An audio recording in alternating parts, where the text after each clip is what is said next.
இன்றைய தினமலர் செய்தியில் வாசிப்பவர் பாலசுப்ரமணியன். தமிழக அமைச்சர்கள் தவறாக ஏதாவது பேசி சர்ச்சைக்கு உள்ளாவதை தடுக்க அவர்களுக்கு கடிவாளம் போடும் வகையில் சமுதாய நிகழ்ச்சிகளில் பங்கேற்க முதல்வர் விஜய் அவர்கள் தடை விதித்துள்ளார். இன்னும் கடிவாளம் தேவை. திமுக அமைச்சர்கள் பேசிய பேச்சால்தான் திமுக தலைவர் ஸ்டாலின் தோல்வியை தழுவியுள்ளார்.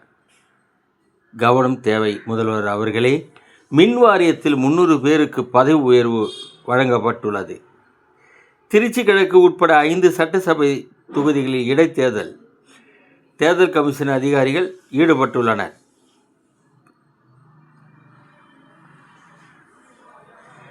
சென்னை அடையாறு கிரீன்வேஸ் சாலையில்